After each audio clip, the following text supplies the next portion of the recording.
क्या आप यकीन करेंगे 1752 की एक शाम आसमान में काले बादल छाए और बिजली चमक रही थी। तो ऐसे में एक इंसान खुले आसमान के नीचे खड़ा इसी मौके का इंतज़ार कर रहा था। इसके हाथ में एक सादा सी पतंग थी और इस पतंग की डोरी से जुड़ी हुई थी एक आयरन की। वो जानता था कि ये एक्सपेरिमेंट उसकी जान भी ले सकता है, लेकिन वो रुका नहीं, क्योंकि वो चाहता था कि दुनिया जाने एक ऐसी सच्चाई जो कि हजारों सालों से छुपी हुई है। ये कहानी है बेंजामिन फ्रैंकलिन की, जो सिर्फ एक नाम नहीं बल्कि एक लेगेसी है।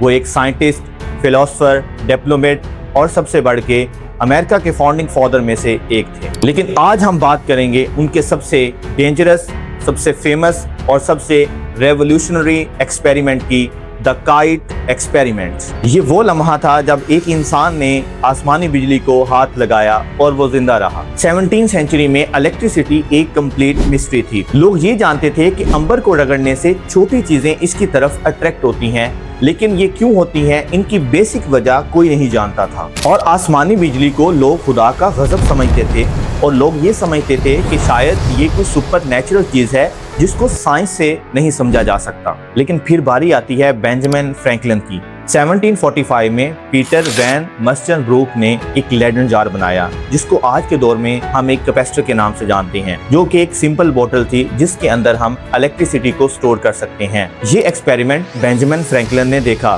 तो उसने सोचा, क्या आसमानी बिजली भी इस तरह की इलेक्ट्रिसिटी है? अगर है तो फिर हम इसको कैसे प्रूव कर सकते हैं? और इस एक सवाल ने पूरी दुनिया की हिस्ट्री को बदल के रख दिया। फ्रैंकलिन ने सोचा कि अगर मैं इस थंडर क्लाउड के नीचे पतंग को उड़ाऊं तो क्या बिजली पतंग की तरफ आएगी? अगर आएगी तो मैं ये साबित कर सकता हूँ कि इलेक्ट्रिसिटी और आसमानी बिजली एक ही चीज है। ये सिर्फ एक थ्योरी नहीं बल्कि एक लाइफ रिस्किंग एक्सपेरिमेंट था। एक गलत कदम और फ्रैंकलिन का खात्मा हो जाता, लेकिन उसने फिर भी ये खतरा मोल लिया, क्योंकि साइंस के लिए इस राज से पर्दा उठाना जरूरी था। फ्रैंकलिन ने इस एक्सपेरिमेंट को खुफिया तौर पर किया और इस प्लान में सिर्फ उसका बेटा विलियम शामिल था, जिसकी उम्र 21 ईयर्स थी। फ्रैंकलिन ने इस एक्सपेरिमेंट को कुछ इस तरह से अरेंज किया। उसने एक सिल्क की पतंग ली और उसको हेम्प की डोरी से बांध दिया और डोरी के आखिरी हिस्से को एक आयरन की से बांध दिया। डोरी के आखिरी हिस्से को फिर उसने एक सिल्क रिबन से बांधकर हाथ से पकड़ा, ताकि वो अपने आप को इलेक्ट्रिसिटी से प्रोटेक्ट कर सके। फिर आई जून 1752 की वो शाम। आसमान में काले बादल छा गए और बिजली चमकने लगी। दोनों बाप बेटा एक शेल्टर के नीचे खड़े हो गए।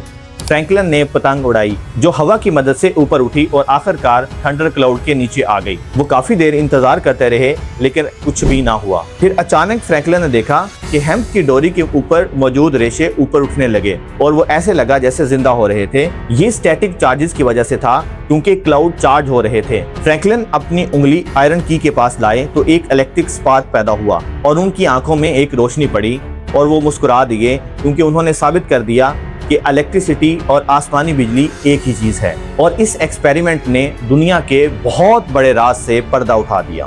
फ्रैंकलिन की पतंग ने एक इलेक्ट्रिक कंडक्टर के तौर पे काम किया। चार्ज क्लाउड से पतंग की तरफ आया और हेम्प की डोरी भी गीली हो चुकी थी और वो भी एक कंडक्टर बन गई। चार्ज इस डोरी से होता हुआ आयरन की तरफ आया। जब फ्रैंकलिन ने अपने हाथ को आयरन की से लगाया तो चार्ज उसकी बॉडी में से गुजरता हुआ जमीन की तरफ चला गया और उसे एक इलेक्ट्रिक स्पार्क पैदा हुआ। ये एक रेवोल्यूशनरी एक्सपेरिमेंट था। कभी किसी ने सोचा तक नहीं था कि एक पतंग और आयरन की साइंस की तारीख को बदल के रख देंगे। इस रेवोल्यूशनरी एक्सपेरिमेंट से इंस्पायर होकर फ्रैंकलिन ने बनाया एक लाइटनिंग रॉड। ये एक ऐसी डिवाइस थी जो कि बिल्डिंग को लाइटनिंग बोल्ट से बचाती थी। जब बिजली इस रॉड पे गिरती है तो वो वायर से ट्रैवल करती हुई जमीन की तरफ चली जाती है और बिल्डिंग बहुत बड़े नुकसान से बच जाती है। फ्रैंकलिन यहाँ रुका नहीं। इसने साबित किया कि जिस तरह मैग्नेट के नॉर्थ और साउथ पोल होते हैं, इसी तरह इलेक्ट्रिसिटी के भी पॉजिटिव और नेगेटिव पोल्स होते हैं। इसने कंडक्टर और इंसुलेटर के फर्क को बहुत अच्छे से एक्सप्लेन किया। फ्रैंकलिन सिर्फ एक साइंटिस्ट नहीं बल्कि एक बहुत बड़े लीडर भी थे। जब अमेरिका में रेवोल्यूशन शुरू हुई तो उन्होंने अपनी जहानत को इस्तेमाल करते हुए सफारतकारी में भी कमाल कर दिखाया और उन्होंने अमेरिका को फ्रांस के साथ इत्तेहाद करवा के और मजबूत बनवाया और इसी वजह से उन्हें फाउंडिंग फादर ऑफ अमेरिका में शामिल किया गया और डिक्लेरेशन ऑफ इंडिपेंडेंस जैसे दस्तावेजात पर उनके दस्तखत हुए। जब हम अमेरिकन $100 नोट पर देखते हैं तो सिर्फ हमें एक तस्वीर नहीं बल्कि एक सफ़र की याद आती है। सिंपल एक्सपेरिमेंट से शुरू होने वाला ये सफ़र अमेरिका की आज़ादी पर ख़त्म हुआ। मैं उम्मीद करता हूँ कि आपको ये वीडियो बहुत पसंद आई होगी, और अगर पसंद आए तो लाइक और कमेंट ज़रूर कीजिएगा। तब तक के लिए इजाज़त दीजिए। अल्लाह हाफिज़।